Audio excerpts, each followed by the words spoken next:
सेवक संघ से जुड़े हुए जितने संगठन हैं उन्होंने भी बहिष्कार कर दिया, ठंडा मतलब टॉयलेट पीने को। 70 संस्थाएं इस देश में हैं जो अभी पेप्सी कोक के खिलाफ काम कर रही हैं। हमें बहुत खुशी है, जब काम शुरू हुआ था तो हम अकेले थे, आज 70 संस्थाएं पूरे देश में, और इन सब संस्थाओं का मिला जुला परिणाम है कि 70% बिक्री उनकी कम हुई है, 30% भी कम हो जाएगी अगर हम अपने जीवन में ये कसावट रखें। नहीं तो मैं आपको एक बहुत बहुत ताजा उदाहरण देके जाता हूं जो मैंने पहले कभी आपको बताया नहीं, क्योंकि ये घटना अभी घटित हुई है। अमिताभ बच्चन नाम का एक फिल्म एक्टर है, इसकी कहानी है। थोड़े दिन पहले ये बीमार पड़ा और आपको याद है इसका ऑपरेशन हुआ पेट, और 9 घंटे तक ऑपरेशन चला। इसको बीमारी क्या हुई? डायवर्टिकुलाइटिस, बड़ी अंतड़ियों का रोग होता है और इसमें अंतड़ियां सड़ जाती हैं। तो जिस डॉक्टर ने उसका ऑपरेशन किया उसको मैंने एक बार पूछा कि भाई आपने 9 घंटे अमिताभ बच्चन का क्या ऑपरेशन किया? तो उसने कहा कि उसकी बड़ी आंत सड़ गई थी, जगह जगह से उसको काट के निकाला, तो 9 घंटे लगे। उन्होंने कहा हाँ लगे। तो ये काट काट के जो बड़ी आंत निकाली आपने, क्यों निकाली? तो उन्होंने कहा अगर नहीं काटता तो मर जाएगा, तो उसको बचाने के लिए ये किया। तो कैसे सड़ गई उसकी बड़ी आंत? क्योंकि बड़ी आंत तो साधारण लोगों की नहीं सड़ती, जो लोग बहुत शराब पीते हैं उनकी बड़ी आंत सड़ती है, जो बहुत सुअर का मांस खाते हैं जिसको पोर्क कहा जाता है उनकी बड़ी आंत सड़ती है, जो बहुत ज्यादा गुटखा खाते हैं उनकी बड़ी आंत सड़ती है, जो बहुत ज्यादा ये pizza, burger, hot dog, cold dog और मैगी खाते हैं उनकी भी सड़ती है। लेकिन अमिताभ बच्चन ये कुछ भी नहीं करता, ना पिज्जा बर्गर खाता है, ना शराब पीता है, ना बीड़ी सिगरेट पीता है, ना गुटखा खाता है, कुछ नहीं करता, फिर कैसे सड़ गई? तब वो डॉक्टर ने कहा कि वो पेप्सी कोक पीता है और इससे भी बड़ी आंत सड़ जाती है। और डॉक्टर ने कहा कि 10 साल से पीता है, 10 साल में उसकी बड़ी आंत सड़ गई। तो मैंने उस डॉक्टर को कहा आपने ये बात बताया अमिताभ बच्चन को? उसने कहा हाँ बता दिया। तो मैंने पूछा उसका क्या रिएक्शन है? तो अमिताभ बच्चन ने अगले ही दिन से पेप्सी का विज्ञापन करना बंद कर दिया। अब वो पेप्सी का विज्ञापन नहीं करता, पहले वो करता था, अब बंद कर दिया। जब मैं कंफर्म हो गया तो मैंने अमिताभ बच्चन को ईमेल किया और उसको ये सब बात कही। तो उसने कहा yes it is all true, ये सब सत्य है, मेरी बड़ी आंत सड़ी, उसका कारण पेप्सी कोक है। तो मैंने कहा आप ये बात टीवी पे बोल दिए हाँ कि मेरी बड़ी आंत सड़ गई है, उसका कारण ये पेप्सी कोक है, और आपके साथ अपने डॉक्टर को भी बिठा दो, हाँ वो बताएगा क्योंकि ऑपरेशन उसी ने किया। तो अमिताभ बच्चन ने कहा कि ये मैं नहीं कर सकता। तो मैंने कहा चलो इस पे एक फिल्म बना दो आप कि पेप्सी कोक पीने से कैसे बड़ी आंत सड़ जाती है, 3 घंटे की फीचर फिल्म बना दो। तो उसने कहा ये भी नहीं कर सकते। क्यों, क्या तकलीफ है? तो उसने कहा कि मैंने इस कंपनी से 100 करोड़ रुपए लिए पेप्सी से, और जब रुपए लिए थे तो समझौता किया, एग्रीमेंट किया है कि जब तक ये कंपनी भारत में रहेगी मैं इसके खिलाफ बात नहीं बोलूंगा। कंपनी ने मुझसे लिखवा लिया, और अगर मैंने बोला तो ये कंपनी मेरे ऊपर 500 करोड़ का दावा करेगी, मुझे 500 करोड़ देना पड़ेगा, मेरे पास इतना पैसा नहीं है, मैं कंगाल और भिखारी हो जाऊंगा, इसलिए मैं ये बोल नहीं सकता। तो मैंने उसको पूछा मैं बोलूं? तो उसने कहा हाँ आप बोलो, आपने तो कोई समझौता नहीं किया कंपनी से। तो मैंने कहा मैं आपका नाम लेके बोलूं? उसने कहा हाँ मेरा नाम लेके बोल सकते हो, अगर मेरा नाम लेके आप बोलो और लोगों का कुछ भला होता हो तो मुझे इसमें आपत्ति नहीं है, आप मेरा नाम लेके बोलो कि अमिताभ बच्चन को पेप्सी कोक पीने से ये हुआ है। तो आप सोच लो ये पेप्सी कोक कितना खतरनाक है।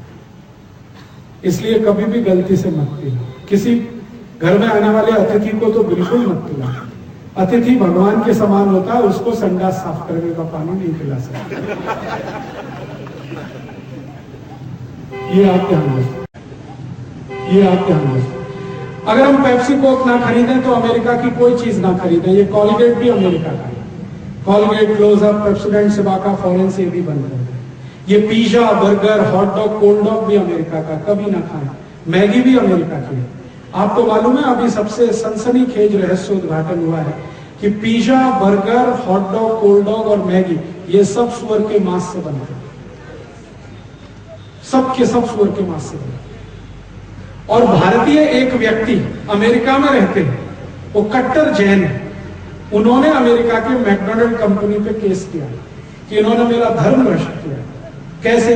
वो कंपनी बोलती है दिस इज ऑल वेजिटेरियन, तो बेचारे वो खाते रहे बहुत दिन तक। फिर एक दिन उनको शक हो गया कि इसका टेस्ट कुछ बदला बदला सा है, तो उन्होंने पिज्जा बर्गर खरीदा और टेस्टिंग के लिए दे दिया लेबोरेटरी में। तो लेबोरेटरी ने कहा ये सुअर की चर्बी का है, तो कंपनी पे दावा ठोक दिया उन्होंने। अब मुकदमा चल रहा है उनका, थोड़े दिन में उसका फैसला आ जाएगा। कंपनी उनसे सेटलमेंट करना चाहती है कि आप मुकदमा वापस ले लो, हम $50 करोड़ दे देंगे। लेकिन वो भाई इतना कट्टर जैन है, उसने कहा कि मैं आपको सबक सिखाऊंगा, पैसे नहीं लेने मुझे। सारी दुनिया को पता चले कि ये pizza burger hot dog cold dog सुअर के मांस से बनता है। तो मैंने अभी उनसे वो पूरे केस की रिपोर्ट मंगाई है। जैसे ही मेरे पास आएगी मैं खुद सुप्रीम कोर्ट में ये केस दाखिल करने वाला हूं भारत में, कि भारत के करोड़ों हिंदुस्तानियों का धर्म भ्रष्ट करने के लिए मेरी आपको विनती है कि आप ये पिज्जा बर्गर मत खाइए और कभी भी मैगी मत खिलाइए अपने बच्चों को, अगर आप शाकाहारी हैं। ऐसे ही अमेरिका की कुछ चीजें और बिक रही हैं इस देश में, जैसे फेयर एंड लवली। बहुत लोग लगाते हैं कि गोरेपन की क्रीम है। मैंने 4 साल एक भैंस को लगा के देख लिया, वो आज तक नहीं। दुनिया में कोई काला गोरा नहीं हो सकता, जो काला है वो काला है, जो गोरा है वो गोरा है, रंग नहीं बदलता कभी। हमने इस फेयर एंड लवली के खिलाफ मुकदमा किया मद्रास हाईकोर्ट में, उसमें हम जीते, कंपनी हारी। वो कैसे मुकदमा था, मेरा एक दोस्त है, वो मेरे साथ पढ़ता था इंजीनियरिंग में, तमिलनाडु का है, वो बहुत काला है, इतना काला है आपके घर में तवा है ना उसको उल्टा कर दो, इतना काला। और वो मेरे साथ हॉस्टल में रहता था, हम दोनों रूम पार्टनर थे। मैं उसको रोज देखता था वो फेयर एंड लवली लगाता, 12 साल उसने फेयर एंड लवली लगाया। और वो बोलता है कि हॉस्टल में आने से 8 साल पहले से लगा रहा फेयर एंड लवली, तो 20 साल लगाया, अभी भी चिक्कट काला। तो मैंने एक दिन कहा भाई कभी तो तू सुधरेगा। तो एक दिन उसको समझ में आ गया, उसने कहा अब बस, अब बंद फेयर एंड लवली। तो मैंने कहा तेरे पास इसका फेयर एंड लवली खरीदने का जो बिल है, वाउचर है, वो मुझे दे दे। तो उसने दे दिए। तो उसके आधार पर हमने केस कर दिया मद्रास हाई कोर्ट में। वो मद्रास में रहता है तो केस वहीं करना पड़ा। अब जजमेंट देने वाला जो जज है वो एक दिन बोला कि मेरे घर में भी यही समस्या है। वो जज कहता है मेरे घर में भी यही समस्या है। तो उसने बहुत सुंदर जजमेंट दिया। पेप्सी, ये फेयर एंड लवली कंपनी के अधिकारियों को जाना पड़ा मद्रास हाई कोर्ट में। जज ने उनसे पूछा कि आपने इसमें क्या मिलाया है जो किसी व्यक्ति को काला है तो गोरा बना दे।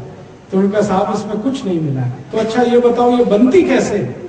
तो उनका सुअर की चर्बी के तेल से हम इसे बनाते हैं। अब भारत की करोड़ों माताएं बहनें ये सुअर की चर्बी का तेल चेहरे पे पोतती है और सोचती है बहुत सुंदर हो रही है। सुंदरता फेयर एंड लवली में नहीं है, क्रीम पाउडर लिपस्टिक में नहीं है। सुंदरता गुण, कर्म और स्वभाव में है। आपका गुण अच्छा है, कर्म अच्छा है, स्वभाव अच्छा है तो आप अच्छा है। आप मत लगाइए ये फेयर एंड।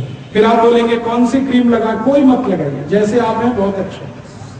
त्वचा हमारी जैसी है बहुत ही अच्छी, इसमें क्रीम पाउडर लगा के इसको खराब मत करिए।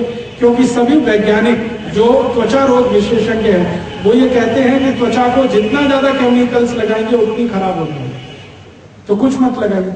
और ये कितनी महंगी है फेयर एंड लवली, 25 ग्राम 40 रुपए में है, 50 ग्राम 80 रुपए में है, 100 ग्राम 160 रुपए की है, 1 किलो 1600 रुपए की है। अब 200 रुपए किलो का काजू है, 300 रुपए किलो बादाम है, 1600 रुपए किलो ये सुअर की चर्बी का तेल है। अगर आप थोड़े भी होशियार हैं तो 200 रुपए किलो बादाम खाइए, काजू खाइए, ये 1600 रुपए किलो की क्यों क्रीम लगाते हैं? बंद करिए इसको, कुछ जरूरत नहीं। और भाइयों से निवेदन है कि अमेरिका की शेविंग क्रीम ना लगाएं, जैसे पामोलिव, ओल्ड स्पाइस, ये सब अमेरिकन। दाढ़ी बनानी है तो दूध से बनाए, मैं आपको पहले बोल के गया था, अभी रिपीट कर रहा हूँ। दूध ले लीजिए, चेहरे में लगाइए, रेजर चलाइए, बहुत क्लीन शेप बनता है। नहीं तो दही ले लीजिए, दही रगड़ के चेहरे पे रेजर चलाइए, बहुत क्लीन शेप बनती है, खर्चा भी कम होता है, स्मार्टनेस भी आती है। और दूध और दही से दाढ़ी बनने लगे तो उसकी बिक्री बढ़ेगी, तो मुनाफा किसानों को मिलेगा, तो किसान अमीर हो जाएंगे तो देश भी अमीर हो जाएगा। आप अगर अपने जीवन में थोड़ा बदलाव करें तो अमेरिका की हर कंपनी को हम जवाब दे सकते। आपकी जीवन शैली थोड़ी बदल दे, भारतीयता वाली जीवन शैली पे आ जाए तो अमेरिका का कोई धंधा इस देश में नहीं चलना। और मेरी आपसे छोटी सी विनती है, बहुत जरूरी, कि अमेरिका की कोई भी दवा ना खाएं। और मेरा तो आपसे एक कदम और आगे बढ़कर कहना है कि एलोपैथी की ही दवा ना खाएं, क्योंकि खतरे सब उसी में है।